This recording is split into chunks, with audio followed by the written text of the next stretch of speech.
Welcome back, everyone. So today is lecture 2 of Peter Godfrey-Smith's lecture series, Mind Around Us.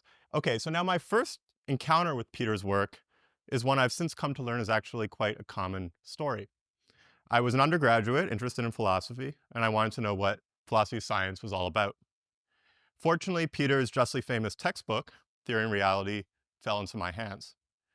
This is a beautifully done overview of many of the central figures and issues in the area: positivism, Quine and Carnap, induction, Bayesianism, laws, causation, explanation, and so on. So this kind of material is scintillating reading for, I'm guessing, many of us in the room. Certainly not so for many students. But Peter manages to really draw the reader in and make the issues seem pressing, relevant, and alive. Peter's textbook worked, I was hooked, and the book has shaped how I view some of the central debates in the area ever since. At conferences, I've often talked to others working in the subfield about how they got started in the area, and I've learned that this is actually a pretty common story, given how popular Peter's textbook is. There's really now a large group of younger philosophers interested in the philosophy of science, related issues in metaphysics and epistemology, many of whose lives took the direction they did by having encountered Peter's book early on in their education. Now, about a decade since my undergraduate degree, I'll often teach these topics, and still, whenever a student comes to me expressing interest in them, the first thing I'll do is recommend Peter's book. So turning to Peter's research, yesterday Lanier gave us a really wonderful overview of many strands of Peter's work and some of his central contributions. So for today, I thought I'd just talk in a bit of detail about the parts of Peter's corpus that I'm most familiar with. Now, it's a testament to the truly extraordinary breadth of Peter's contributions that I'm not referring to his work in the philosophy of mind or his seminal contributions to so many topics in the philosophy of biology. Certainly others in this room are more qualified than I am to speak to those parts of Peter's work. What I have in mind are a series of earlier papers of Peter's about the use of idealized models, both in the sciences and in metaphysics. His paper, The Strategy of Model-Based Science, is now something of a modern classic. Though Peter focuses on examples from biology, the proposal in the paper has found application in areas ranging from the use of models in contemporary physics, all the way to how we should think about alternate semantic proposals in the foundations of modal logic and modal metaphysics. The main thrust of the paper is to characterize a distinctive role that models play for scientists, standing in stark opposition to the common and hyper-idealized so-called semantic view, according to which a scientific model is simply a mathematical object, and somehow the propositional content of an advance in science is meant to be extracted entirely from a collection of such mathematical objects. Peter's alternate picture involves what he calls indirect representation. So this is a two-step procedure where step 1, a hypothetical toy system that scientists might define, is investigated in its own right. For Peter, these toy systems might in some cases be akin to a mathematical object, but crucially in others, they need to be thought of as something more akin to an object in a consistent fiction. Then, step 2, conclusions about these hypothetical systems are tentatively transferred to reality via some salient aspects of resemblance between the two. In the fictional case, this would be akin to considering aspects of resemblance between a fictional object, like the London of the Sherlock Holmes stories, and a real object, in this case, the concrete London here on Earth. The paper serves as something of an antidote to subsuming all of science under model building, and also to subsuming all of model building under the mathematical models that are meant to somehow directly represent reality inherent in the traditional semantic view. With his characteristic careful attention to the details of particular examples, Peter brings out how modeling might take different forms across different scientific and philosophical applications, and how the flexibility of our use of models might march in step with the flexibility of his resemblance relation between these hypothetical systems and the world. Peter has written several other papers on these topics, all of which have been hugely influential, and I'll resist the urge to summarize all of them here. In some, Peter expands on his analogy of hypothetical systems in scientific modeling to fictional objects, drawing on philosophical work about fiction itself and the status of fictional characters. In others, Peter applies his proposal about scientific modeling to several theories in systematic metaphysics, suggesting that such theories are best viewed as models in accordance with his account of indirect representation. His work here aims both to deflate and reframe some of the ambitions of metaphysics. Let me note just one attractive feature of this position that Peter highlights. Peter discusses David Lewis's sweeping doctrine of Humean supervenience, according to which at the fundamental level, there are only point-sized objects instantiating intrinsic properties and standing only in spatio-temporal relations. There's a stark puzzle here, though. Lewis, by his own lights, was proposing a theory at odds with certain features of the best physics of his day. More generally, what are metaphysicians doing if they're defending theories about the fundamental world wedded to details of some current physics that we know might eventually get overturned as our knowledge advances? Peter offers an elegant solution. In his own words, systematic theories such as Lewis's can be understood as, and now I'm quoting, toy models of the universe. They are informative in specific contexts. They show the in-principle possibilities implicit in certain kinds of structures and ingredients. End quote. This offers an incredibly elegant resolution of the puzzle. That doesn't take the not uncommon reaction of simply dismissing everything Lewis did because of the classical physics he was working with. Of course, the kinds of fundamental structures and ingredients that Lewis appeals to might or might not remain as physics marches forward. But on Peter's model building proposal, should these structures and ingredients in fact appear in future physics, we'll now have the Lewisian hypothetical model ready and might then find value in work defending Humean supervenience. Zooming out from the specifics, let me close by highlighting two prime virtues, not just in the work of Peter's that I've summarized here, but throughout Peter's work. The first will be obvious to everyone. This is the virtue of serious and informed engagement with our best sciences when they're relevant to the philosophical issues at hand. The second virtue is that even when doing philosophy that interfaces with our best sciences, one needn't leave behind our best philosophy. Peter's work exemplifies the virtues we all aim for when doing philosophy, and also shows how work in philosophy that interfaces with the sciences needn't be done in an iconoclastic fashion with sweeping rhetoric about leaving traditional philosophical debates behind. Rather, Peter shows how philosophical work that interfaces with the sciences can in fact inform these traditional debates. We're very lucky to have him here. Please join me in welcoming back Peter Godfrey-Smith.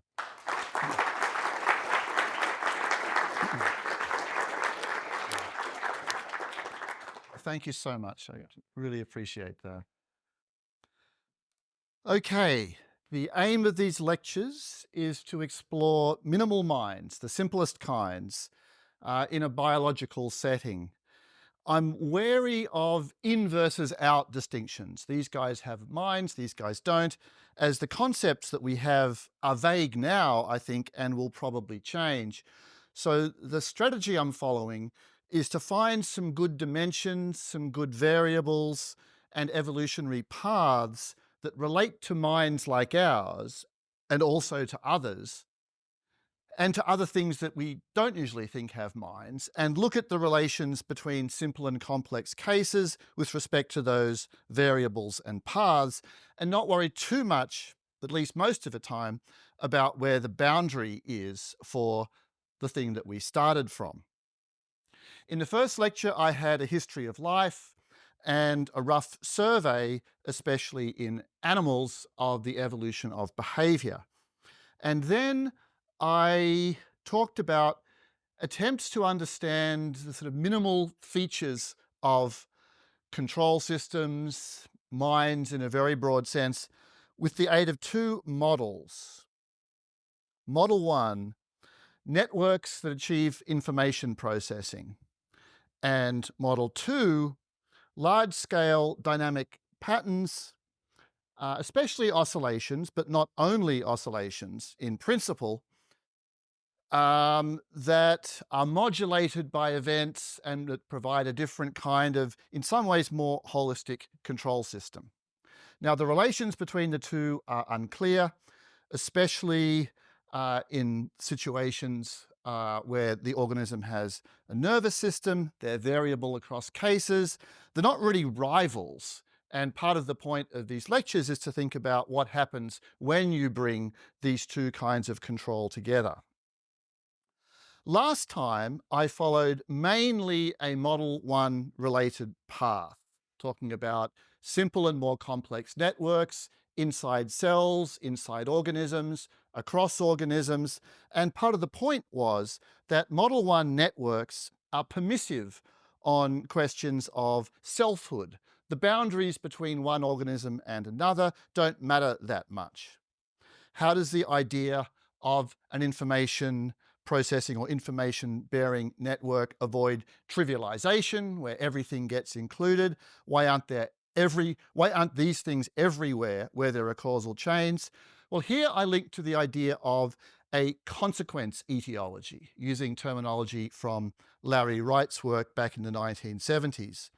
Non-trivial Model 1 networks, information processing networks, in the simplest cases, are the ones that have been put in place or shaped or maintained by some sort of selection process. They are where they are and are the way they are because of their effects, because of the role they play. That idea, which I take from Wright, I treat not primarily as a way of understanding teleological concepts, the often puzzling concepts of function in the biological sense and goal, as he did, but as a special kind of phenomenon in the world. This is a special way in which things come to happen. Processes where the effects or likely effects of something being in place with the form it has can condition the production of the things that have those effects. There's a range of ways this can happen, many involving recurrence of some sort, in which the effects of past instances in a kind or in a lineage lead to the production of new instances, so evolution by natural selection, learning by reinforcement, and imitation. And there are also cases, which I won't talk about here, which won't matter here, involving foresight rather than recurrence. Now, at dinner after the first lecture, there was a discussion of this part of the talk, and a few people pressed on me the potential relevance of a different literature from back in the day relating to naturalizing teleology. There's that consequence etiology tradition that Larry Wright started, and there's another tradition in which properties like functions, in a strong sense, are seen as contribution to goals, where the idea of a goal is understood independently of the idea of a consequence etiology. They're either attractors in a system or they're beneficial states in some sense. So I was asked at dinner, well, why don't I make use of that either instead or as well? And I had resisted the role of that tradition in the philosophy of science, in part because I just saw it as a less good treatment, saw it back in the day as a less good treatment of how our concepts work. But it was suggested at dinner, forget the conceptual side. These are real features of the world. In the spirit in which I'm resurrecting Wright's discussion of consequence etiologies, we could resurrect these ideas as well. It's part of my picture that there are such things as activities that are directed upon, or at least lead to, the self-preservation of living systems. That's a part of my natural inventory of things. And we can see one way of detrivializing or understanding the place of Model 1 networks in terms of that set of properties rather than the more backward-looking consequence etiologies of Wright.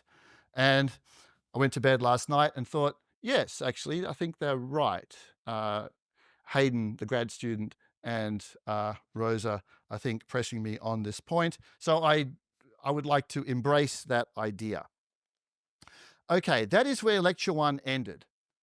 Talking about Model 1 processes, talking about their relationships to notions of selection. Most of today will be more Model 2 related.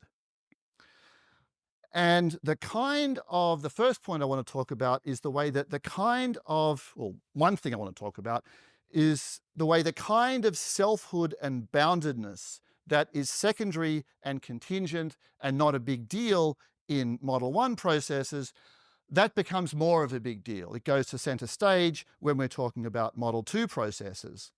That discussion of selfhood connects to notions of subjectivity, and that, along with the particular combination of features seen in nervous systems, will be treated as a path by which all these ideas relate to the problems of explaining felt experience or consciousness. Okay, before we get to the self stuff, let's just talk a bit about Model 2 phenomena in more general terms. So we had that basic distinction from last time between Model 1 and Model 2 phenomena. Model 1, networks achieving information processing. Selective, point-to-point, sparse, targeted causal relations in a system. Model 2 phenomena, spontaneously produced large-scale dynamic patterns in a system, especially oscillations that are modulated and where the modulation, along with the intrinsic properties of the pattern, enable control. Now, in our brains, the large-scale dynamic side is seen especially in the famous brain waves, alpha through gamma, running at different rates, detectable from outside of the skull with electrodes on the scalp, associated variously with focused attention, sleep of a couple of different kinds, relaxed reflection, and so on. These are not just zoomed out patterns in the firing of neurons, in action potentials, the most conspicuous way that neurons act and influence each other. The wave patterns that you can pick up on the outside of the skull are thought to reflect, in large part, more diffuse electrical activity, flows of charged particles across membranes, to and fro, at a level below what triggers a firing of a neuron. Neurons do fire in synchrony in temporally organized patterns as well, and this seems to be a very important phenomenon. So in our brains, there's a kind of mixture of Model 1 and Model 2 phenomena. In other organisms, the oscillations have a different basis. Sometimes oscillations are due to the physical flow of fluids, pulses of signaling molecules, rhythmic patterns of gene expression. It differs according to the case. Different organisms find different ways of producing large-scale dynamic patterns and putting them to work. In many cases, including the non-neural cases, as I say, the large-scale dynamic pattern side depends, at least to some extent, on what I would call Model 1 networks. Not always. This depends on how broadly a network is understood. The Model 2 phenomena will always have a low-level physical basis, but networks are a particular kind of physical basis with not too ubiquitous connections. In non-neural systems, organisms that don't have nervous systems, Model 2 patterns can pretty clearly float free of what I would call network activity. In the brain, not quite so clear, but the large-scale patterns are not just firings, as they noted, more subtle cell-to-cell influences, not just firings, as I noted. You might then say, okay, fine, they're more subtle influences, but those are still cell-to-cell, and it's a different kind of network. But some kinds of large-scale dynamic patterns in the brain, some kinds of synchrony, even when they induce the firing of neurons, appear not to depend on synaptic connections, the ordinary targeted connections between nerve cells at all. Influence can arise through what is called ephaptic coupling, the ephaptic coupling of neurons, more diffuse electrical influences one to another, not mediated by synapses. I have on the slide there Angelique Arvanitaki, who was the first person to describe these influences. She was one of that interesting collection of mid-20th century semi-renegade women scientists working largely on her own and swimming against the tide with respect to pictures of how brains operate. Okay, I said neurons do fire in synchrony, and that seems an important phenomenon. It need not be reducible to network processes when non-synaptic coupling of neurons plays a role. I say those things, but I don't want to overemphasize the distinctness once you have a nervous system. The combination of effects of networks and these large-scale patterns working together within the brain is, again, part of what I want to emphasize. I keep saying this because part of the point of this aspect of the lectures is that I want us, in a philosophical mind-body problem context, to think differently about what nervous systems are like, think differently about what sort of thing happens in them. I'm not a neuroscientist, but I think I can point to things that do motivate a partial rethinking. Okay, where do these things I'm calling Model 2 oscillations come from in living systems? Well, to some extent, this might be just something you tend to get naturally arising, given what living systems are like, given what cells are like, and given the role of negative feedback within living systems of, I suppose, all kinds. Even if they're spontaneously arising in that sense, fortuitous, they can then be pressed into service, given a useful role. And Oscillations can also be built from scratch, as with pacemaker devices. This connects to the discussion, again, of selection and consequence etiologies last time. Automatic, fortuitously arriving patterns can just come to exist, but then be given roles by selection of different kinds. Last time I was in lecture 1, I was concerned that model 1 properties might be recognized too easily, and then the idea of a consequence etiology, selection for something's role, was used to distinguish real from merely apparent or stipulated cases. I suppose that this problem is, back then I suppose the problem is less acute for Model 2 activities. Rosa Cow, who's here in question time, was not convinced and suggested that there are reasons to think there's a risk of trivialization in the recognition of Model 2 activities as well. I take the point. So perhaps I would put more emphasis on the idea that these things arise for all sorts of perhaps incidental reasons, and a particularly important phenomenon is they're being pressed into service, given a role, given in particular a role in control systems. There's also the possibility of interesting changes in role.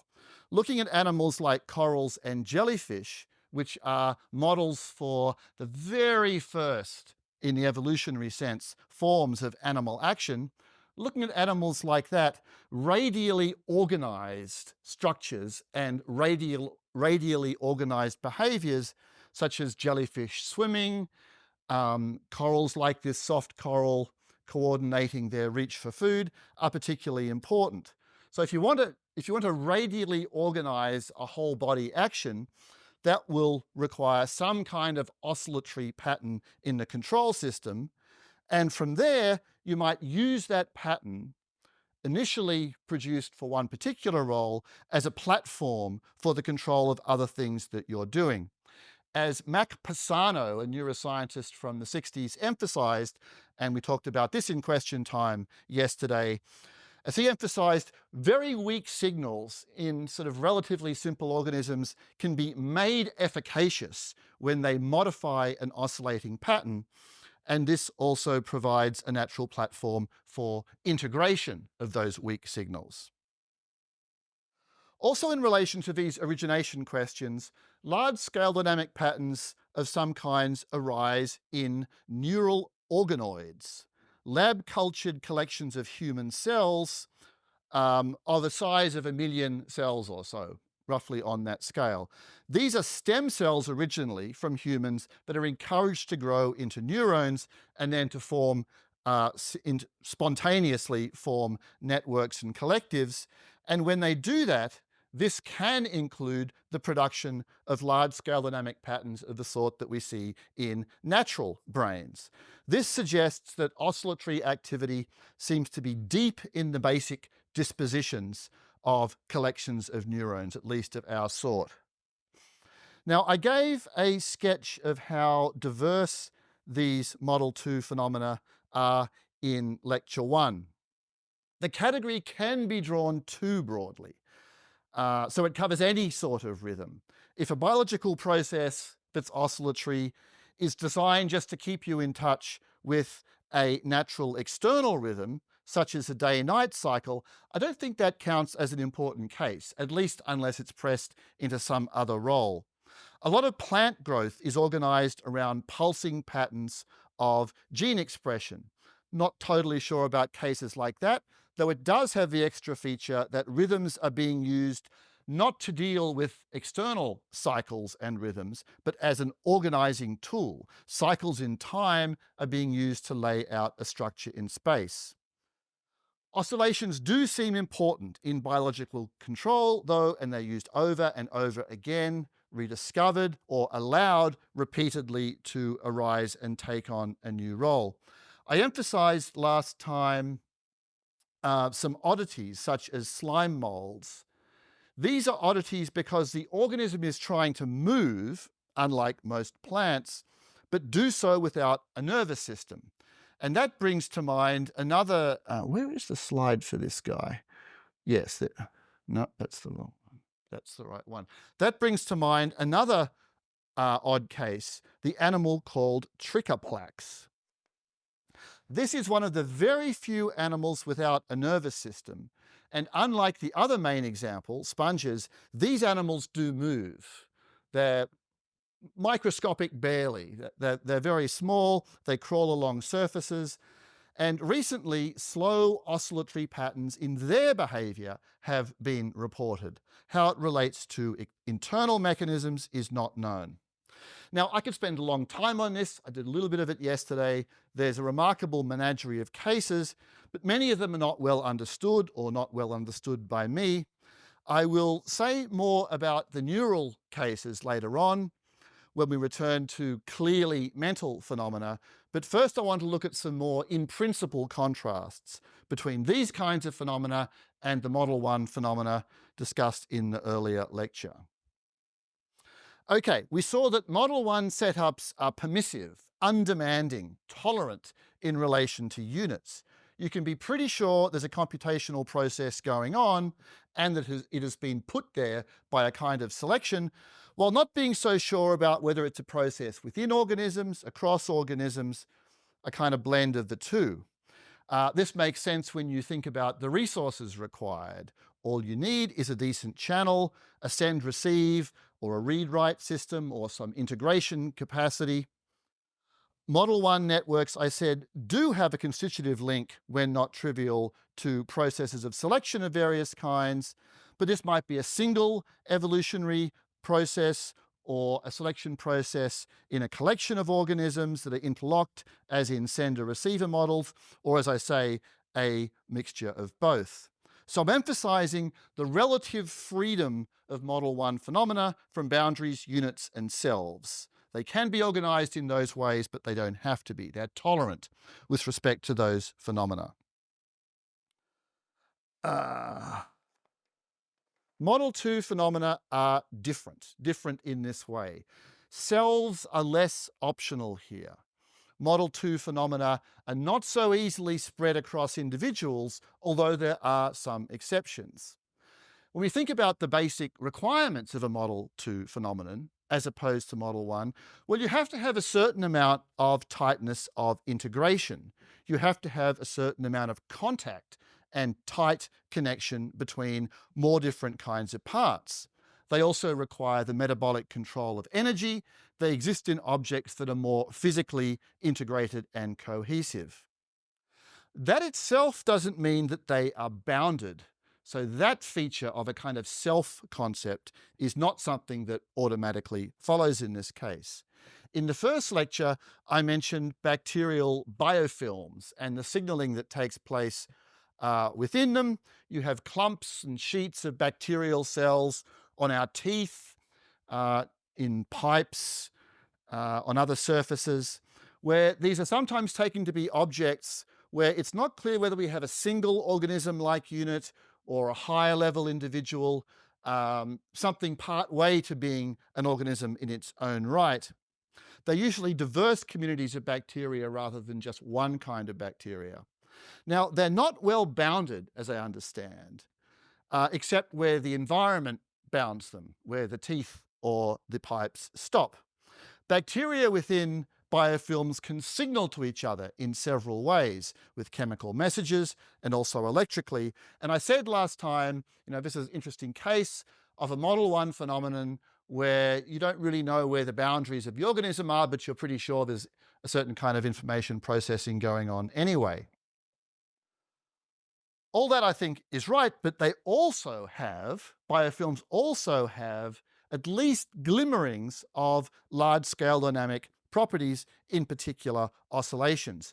This is a study from just earlier this year, finding a genuine glimmer of large-scale dynamic oscillatory activities within biofilms, much slower than within a brain and much slower than most of the other cases here, but not absent. So when there's reason to have lots of cells together in a non-antagonistic way, they can generate Model 2 patterns without there being a higher level unit like an organism with its own boundaries present. This is probably something of a special case because you do have to require that the cells have reason to tolerate each other in this setup. Andy Clark, in a discussion of within individual and cross-individual interactions relevant to our minds, speculating on whether the basis for a mental state could be something that extends or that crosses the boundaries between one individual and another, said once that the gaps between our bodies function like a low-pass filter, using a term from audio engineering. It's an audio term referring to the idea that only the lower frequency oscillations get through this kind of filter. Anything going too fast is filtered out. And Clark said, yeah, you can, given that lots of the important features in our brains that matter to mentality appear to be very high frequency, rapid processes, our bodies are a low pass filter that sort of houses mental states of each individual within those boundaries. Whereas Model 1 phenomena, such as communication, can extend across boundaries far more easily. This is not exceptionalist, though. The place where I came across the quote from Clark is in a discussion by Ana Lucia Valencia and Tom Froese of the consequences of experiments in which the brainwaves of two people in social, especially collaborative interactions, can partially synchronize. We talked a bit about this also yesterday in the question time. The experimental work is referred to as hyperscanning work. I talk about it quite a lot in my new book, Living on Earth, as an unexpected intrusion of the social into our individual minds. Valencia and Froese discuss the Clark quote as an example of a principle that looks very sensible, but may not be as true as it appears. Now, hyperscanning results are controversial. The whole phenomenon is controversial, and there are some people who simply do not believe that at least some versions of what has been reported are possible at all. A partial syncing of people's brains with respect to the phase of oscillations at very fast rates like 20 to 40 cycles per second. But as we're exploring large-scale dynamic Model 2 patterns and the self, I think it's important to have those phenomena on the table. I noted above that large-scale dynamic patterns of a neural kind arise spontaneously in neural organoids, those cultured collections of cells in a dish.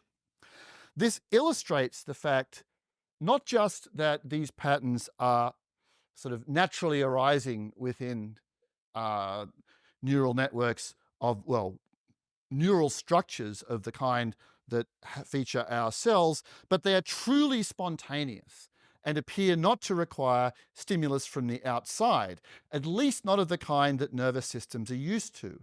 I guess there must be some de facto influences affecting the nerve cells in an organoid, but not the usual kinds of sensorily mediated influences. I have a quote there from that particular paper, in which, somewhat surprisingly, in the context of a lab study, Immanuel Kant appears in the last paragraph of the discussion section of the main text. A neuronal system in which activity occurs in the absence of sensation fits what O'Keefe and Nadel talk about as a physiological scaffold capable of representing information before it's experienced. Bashaki makes a similar point. The brain already starts out as a nonsensical dictionary. It comes with evolutionarily preserved, pre-configured internal syntactical rules that can generate a huge repertoire of neuronal patterns. End of the Bashaki quote. The seeds of this concept existed long before organoids or even before neuroscience in the thinking of Immanuel Kant, who described synthetic a priori knowledge as independent of experience, but hardly suspected a priori knowledge consisted of nothing more than abstract waveforms. Now, I think Kant had once we bring his ideas into this neurological setting, something a bit more structured in mind than this, something more substantive, but one can certainly see the Kantian echo, I think. Okay, the upshot. Because of what Model 2 processes are, the role of tight contact, the role of the metabolic control of energy, even though we maintain these puzzles surrounding hyperscanning in mind, I think we could say that these processes have more of a connection to selfhood than Model 1 processes. They don't, in the first instance, make selfhood, bring it into being. Rather, they depend upon a degree of physical integration, more so than Model 1 processes, and they depend on a degree of amity and cooperation between those interacting parts, also more than Model 1. They are spontaneous dynamic patterns in some whole, not in a question-begging sense of whole, but a sense relevant to maintaining the patterns with the energetic requirements that relate to that case. Now, there are some things here I'd love to discuss, but really can't for time, involving, for example, part-whole relations. What is the whole, typically, that has a pattern being modulated within it? This is a question we don't really have to ask in the Model 1 case. In organisms like us, to what extent are actual Model 2 patterns total, brain-spanning, at least in normal cases? At least to some extent, the large-scale dynamic patterns that are picked up in an EEG do not apparently travel across split brain humans with the corpus callosum cut in order to treat epilepsy, at least in the case of slow-wave sleep patterns. Dolphins and other cetaceans, dolphins are the ones that have been studied most here, they seem to sleep with half their brain at a time. It's hard to sleep if you're an air breather in the water. So they sleep half the brain at a time, switching fairly quickly between one half and the other. And they appear to have single hemisphere slow wave sleep in the side that is sleeping and switch side with respect to those large-scale patterns. Dolphins have, appropriately, or as you might expect, a very slender corpus callosum. At least in this case, the patterns are more confined. So whereas part-whole questions are not that interesting, or sorry, not that pressing in Model 1 contexts, they are challenging in Model 2 contexts. I said above that this Model 2 process self-link is not an origin story for higher level cells. It's a story about what Model 2 processes require, where they live. What is such an origin story? And how does the kind of selfhood that's been on and off the table in these lectures so far, how does it relate to questions about the mind? Well, first, there is a kind of selfhood, boundedness, discreteness that comes with, that is required by, and eventually constructed by, the metabolic side of life itself. That is why we have cells. You can't allow the special chemical processes that maintain metabolic activity to diffuse away into the surrounding environment and lose their structure. A certain amount of confining is necessary. That's why membranes are present. That's at the cell level. You don't need to redo those boundaries at higher levels on the scale of collectives and multicellular entities like our cells. There's a kind of freedom, at least thermodynamically, with respect to whether you worry too much about boundaries or not at that level. And appropriately, here we find a great menagerie of cases: corals, tree fungus collaborations, bryozoans, which are animals that are actually somewhat related to mollusks, but can look like a tangle of spaghetti, one connected to another, and all the rest. There's a lot of freedom, a basic freedom in how life is organized at the multicellular scale. And I think that is related to the freedom in the Model 1 side of minimal cognition. Against that background, a special and optional path is seen in animals. Animals came to exist, came to evolve in a tough neighborhood of microscopic belligerents, which I described last time. And in that tough neighborhood, the animal lineage may have opted for a size advantage as a way of getting by. But they did that in conjunction with a way of life that favors action, especially in obtaining food. Animals can't photosynthesize unless they get helpers. So animals, as they became larger, macroscopic, needed to reinvent action on the larger scale. Now, this probably requires integration of activities to a fair extent.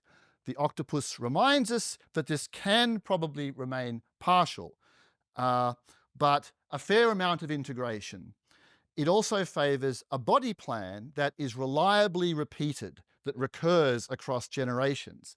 A recurring, predictable body plan across generations favors or allows the evolutionary refinement of action. It also favors the evolution of better senses, multicellular sensory arrays, like what we find in our eyes, the retinas. Now, all of this, in some sense, could have happened with the control being done by discrete Model 1 networks, nervous systems as people, especially philosophers, often imagine them to be. But nervous systems don't seem to be like that. They have those large-scale dynamic, oscillatory, and perhaps other tendencies, and find them useful to bring on board. I come back again to that paper, the recent review of dynamic patterns in nervous systems across the animal kingdom. To me, this is such a big fact, the ubiquitous presence of these activities in animals. In this new setting, the nervous system setting, large-scale dynamic patterns invented in different forms within non-neural organisms arise again, generally, faster, perhaps more efficacious, somewhat different, arise perhaps in the very first nervous systems, but they're arising now in the animal lineage within relatively bounded, recurring multicellular bodies. And in particular, in some animal lineages, in what are called unitary bodies, the predictable, recurring, integrated bodies of the kind you see in animals like us. Okay, how am I doing for time? 35. Okay, good. Let's now ask, as the last significant topic, what relation does all this have to sentience, or put differently, consciousness? How does this relate to that side of the mind-body problem? First, framing, I'm accepting here the broad sense of the term conscious that has become prevalent in lots of these discussions, where any sort of feeling counts as a basic kind of consciousness. If there's something it feels like to be you, then you're conscious. Now, the term conscious, I think, is perhaps not ideal as a way of picking out that something it feels like to be you phenomenon, but that's the phenomenon we are discussing. We're trying to understand the minimal forms. So let's now take some steps in the context of those debates, drawing on what we've had earlier in this lecture and yesterday. Well, part of the story, I think, comes directly out of what we have just covered. The problem of consciousness is sometimes more or less reduced, as in the case of Thomas Nagel, or at least connected in other people, to the problem of subjectivity, the coming into being of subjective points of view. Now, to the extent that that is the issue, it can be readily explained by the steps we've just covered in the history of animals. Animal life, I said, is largely about agency, achieving coherent action on the large scale of a multicellular body. That's with various exceptions and special cases, part of the animal way of being. Agency involves both forming actions themselves, probably the sort of first problem that animals had to solve, but also involves acting on the basis of how things are or how they seem to be. It's tied to sensing. Action proceeds from a point of view. And while noting that this can be expensive and there are trade-offs in other areas, more information tends to be better up to a point, and integration of information is also valuable. Integrating sensory lines and also integrating present experience with the past is a good way to work out what to do now. Now, the language of subjectivity, at least in not too loaded a sense, can be introduced readily here. We've just talked about the evolution of perspective, of seeming, of point of view. It's a contingent evolutionary product. Not all of life bothers with achieving a point of view in this sense, but it is a feature of the animal line. So part of the story here is the evolution of subjective points of view as part of the evolution of agency. Now, I'm not sure how much of the total story we should take this to cover. Most people would say definitely not all. This is not itself a solution to mind-body puzzles as they relate to felt experience, especially because parts of cognition, even subjectivity-related cognition like perception, can be unconscious. Now, I don't want to try to solve the whole problem here. And there are sort of points, there are places in the story where pressure remains and will remain, but I do want to push ahead on it and try to make some progress on this part of the problem using the ideas that have been put on the table so far. The next move I want to make is one that relates to what has to be explained in us, what kind of thing experience is. The term I'll use for the feature of experience that I want to emphasize is experiential profile. Experience in us, I think, is organized into things that can be called experiential profiles. The idea is straightforward. It's the idea that at each moment, the character of our experience includes a range of different elements, or perhaps facets is a better word than elements, combined and unified, at least to a large extent. An experiential profile typically includes something in attentional focus, or perhaps a couple of things, a lot more that contributes to the sensory side of experience while being to various degrees in the background, the sensory background, and also less discussed experiential features such as mood and energy level, and so on.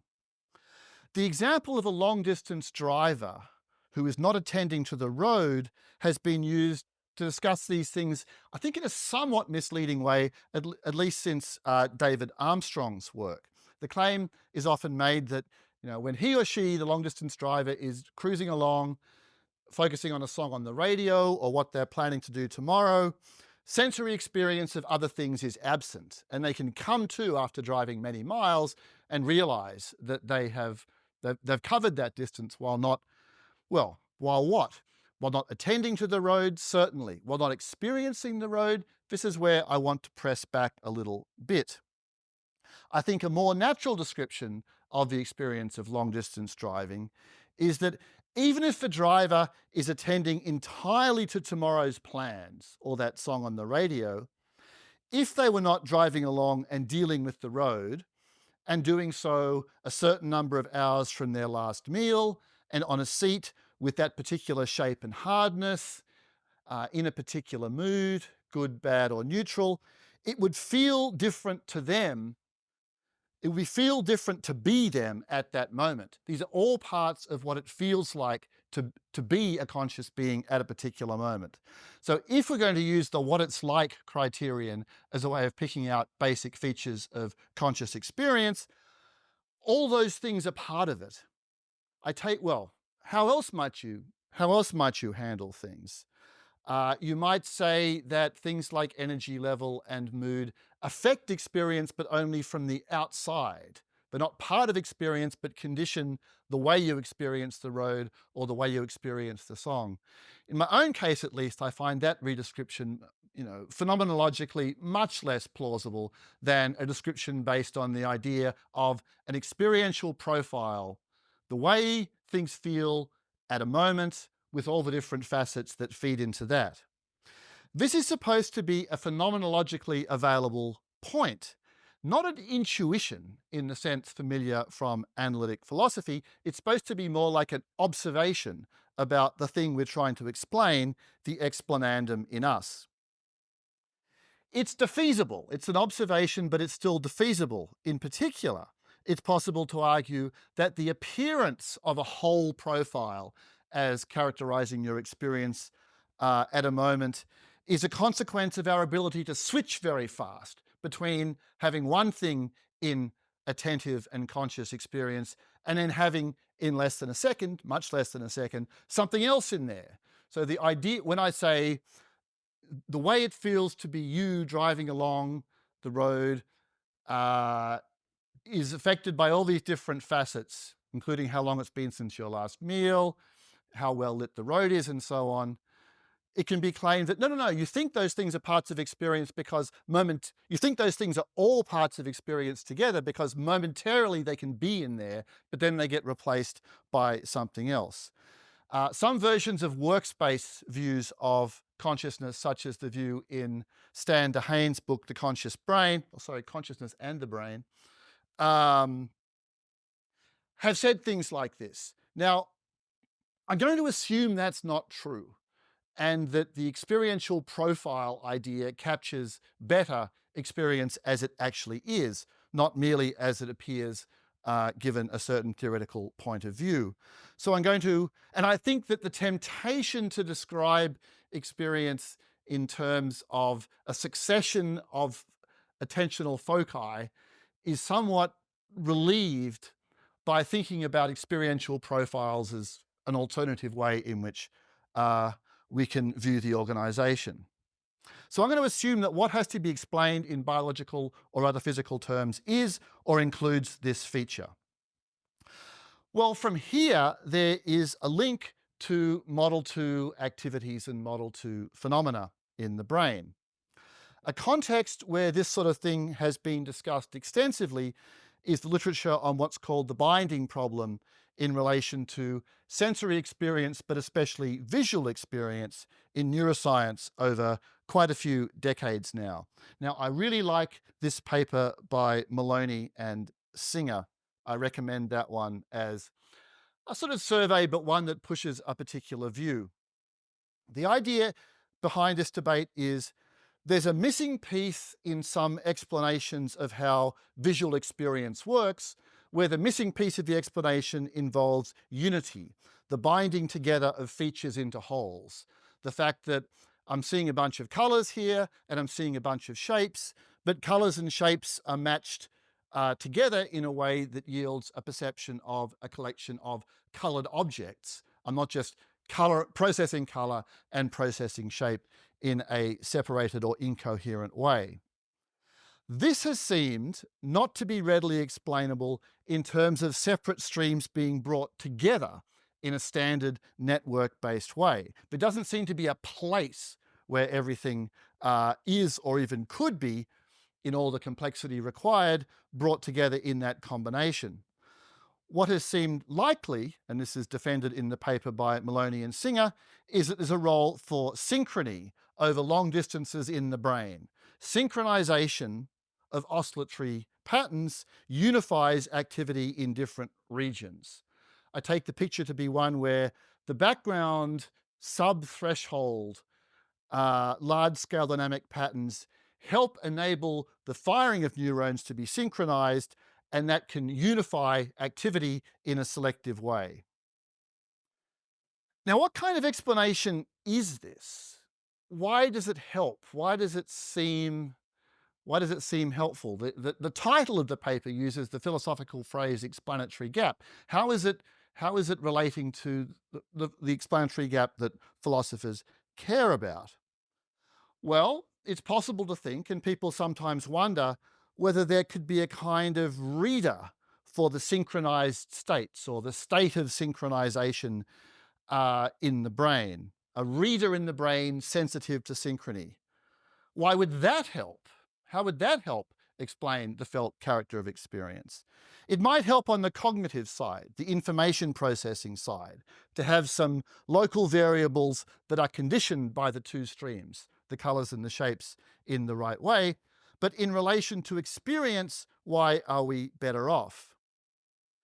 I think the answer is that the explanatory possibility that's brought to light by this treatment of the binding problem is that we see the possibility that the basis for experience is this whole, the special kind of physical activity that we're recognizing, the combination of Model 1 and Model 2 activity. That whole is a viable basis for experience.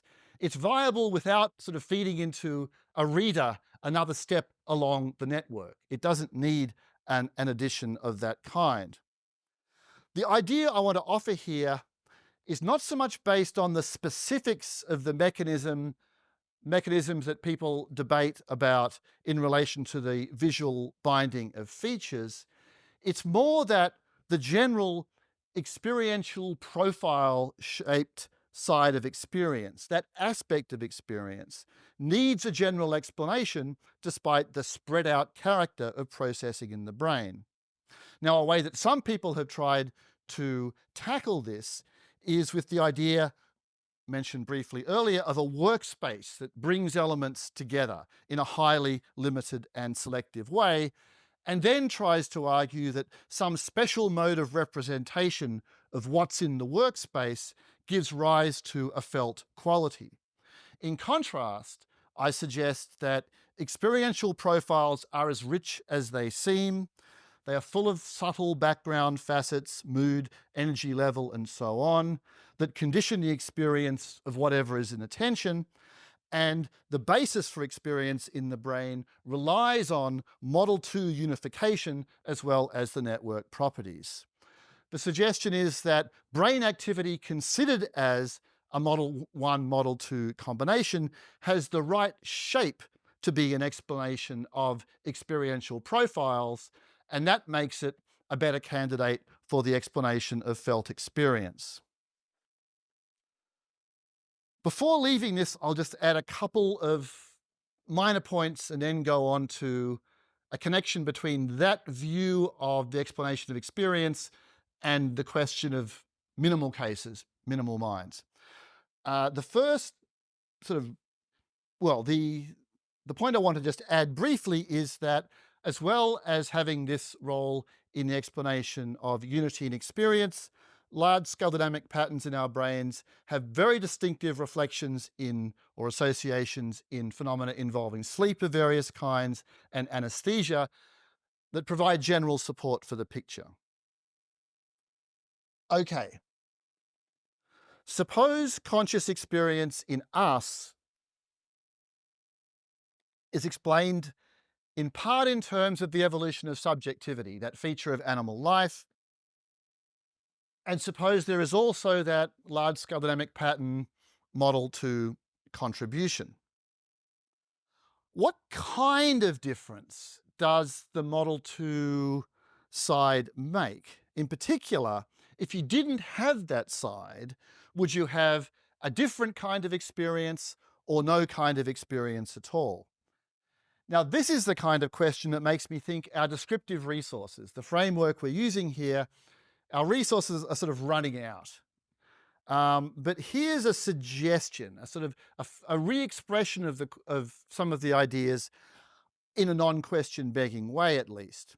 We might say that subjectivity is this general feature of especially animal evolution, where perspectives, points of view have been formed in the service of agency. That subjectivity and the Model 2 side contributes a certain kind of texture to subjectivity. It contributes a texture to our kind of subjectivity. So if we compare two schematically fairly similar organisms, one that has Model 2 large-scale dynamic patterns in its nervous system and one that doesn't, one that's a sort of a Model 1 beast, We can then ask, well, would the second one not have experience at all? Or would it just have a different kind of experience from the one that has the Model 2 nervous system? First, I want to emphasize when asking questions like this, what I'm imagining here is two fairly similar animals. They're not duplicates, they're not behaviorally identical, they're not even close to that. They'll do things differently, they have lots of fine-grained functional differences, but we can imagine that they're similar and have a kind of basic competence. And that subjectivity of a respectable kind is present both times, where again, in one case it has the Model 2 texture that I associate with the existence of experiential profiles, and in one case it doesn't. Is this a distinction between a conscious organism and a non-conscious one? Or is it a difference between one version of felt experience and another version of felt experience? Is the second version, where you lack the Model 2 properties, no version at all? Well, when you ask that question like that, you can see how stipulative possibilities will arise once we know a bit more. A person might say, well, by consciousness or by experience, I mean this thing, the narrower thing, or the broader thing. And that is a fairly unconstrained stipulative choice, I think. But even that is some way off what we can say now. For now, we can't even stipulate very well. And I suspect that there will be not too much temptation to stipulate when that stage is reached, but instead we'll be reaching for a finer grained language. Back in the first lecture, talking of finer grained languages, I discussed the example of life, what it is to be alive, and suggested that as life has been explained in the course, especially of 20th century biology, roughly, life has been semi-split into two clusters of properties, one metabolic and one reproduction related, where each of those two sides of life have had a role to play in the story I've been telling about the evolution of cognition. But also the splitting of the capital L concept of life into those two sets of properties, those two clusters, has taken a lot of weight off the concept of life and put the weight elsewhere. Repeating myself a little from lecture 1, it's still worth asking whether there's life on other planets, but when we find candidates, perhaps, on other planets, it'll be natural to move quickly to the finer grained description, where we look for metabolic properties, whether or not you have reproduction, and look for forms of reproduction and recurrence as a separate question from questions about metabolism. As life has become better understood, weight has been taken off the concept. Now, I think this is likely, a fate like this is likely with the felt, experienced side of the mind, consciousness, not just with mind itself, but with the experiential side, the side that presses on us in discussions of the mind-body problem.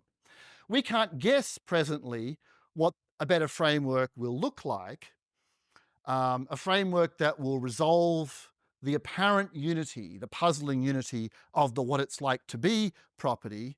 But the duality that I've been working with here in this lecture, I think, suggests one option. We have two things on the table.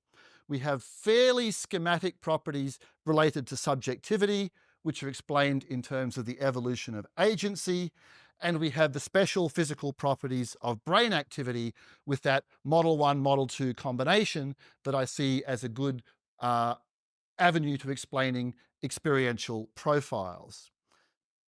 If those are a reasonable sort of pair of properties with which we might sort of allow the concept of consciousness to pull apart a bit, we can then wonder about pure Model 1 robots with good sensory interfaces and a genuine non-fake form of subjectivity. And we can also wonder about giant organoids, more organized than current ones, that have spontaneous, large-scale dynamic patterns, but none of the familiar interfaces associated with subjectivity. Okay, nearly at the end, one short section to go, and this will be a wrap-up of both the lectures. I had Mind Around Us as my title. Okay, who is in and who is out? I think that's a bit of a misguided question for the most part. In particular, because a graded approach, a graded framework, a framework that recognizes many differences of degree, is likely to be one that we end up with, and there might be other revisions as well. But not total revision, as in the case of the concept of life. I don't expect total revision. I think it's reasonable, for example, to think that octopuses and some arthropods, some insects in particular, have minds by a reasonable standard, along with the easier cases of vertebrates like us. So I think there are surprising cases that wind up in the category as we learn more. But when we look across other kinds of animals, lots of invertebrates, the simple in-out distinction probably becomes inadequate. Earthworms, tiny marine arthropods, anemones, animals like that. I think the in-out language is probably one that we have to replace for those cases. What about non-neural and non-animal cases? Well, they have some of the sort of thing you build minds from. That's been part of the point of these lectures. They have, in many cases, both Model 1 and Model 2 materials. Those are the bases for cognition, and they're present in minimal forms in lots of non-animal organisms. There's a kind of minimal cognition present there. Plants, fungi, and some single-celled organisms, perhaps all single-celled organisms, can reasonably be seen as having minimal cognition in this sense. These are so far from the complex animal version that one might say, okay, fine, minimal cognition can be a term of art, but that's not enough for any kind of mind. I want to save that word for other cases. But to me, at that point, our conceptual framework really is running out of steam, and we are merely gesturing when we say either that or it's denial. Model 1 permissiveness goes with, in some sense, the permissiveness of multicellular forms of life, the menagerie of units at that level. Model 2 phenomena have more of a connection to selfhood and integration, and if the ideas in the previous section are right, by bringing about unified experiential profiles, Model 2 processes do contribute to selfhood of a particular additional kind. The Model 2 side contributes at least what I'm calling a texture to subjectivity. Is this constitutive of experience as opposed to unexperienced forms of subjectivity, or does it just mark our kind of experience? That's a question I think we can't answer sensibly. I suspect that Model 2 processes alone can't do very much. Much as I have celebrated them here, the neglected side, the side that I wanted to sort of put on the table alongside the more familiar network concepts. You might need the networked computational side of Model 1 processes also to be at all complex in behavior.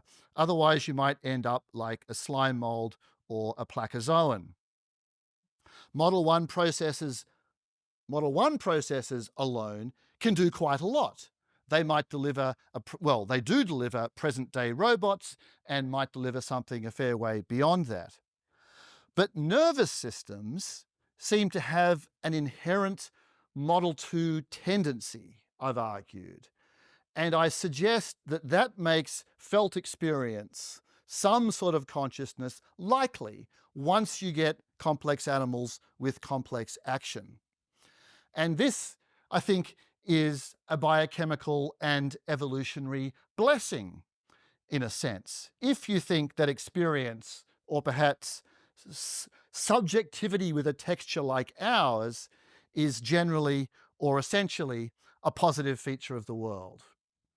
Okay, I want to thank everyone at Stanford for hosting me. It's been a great visit. Thank you.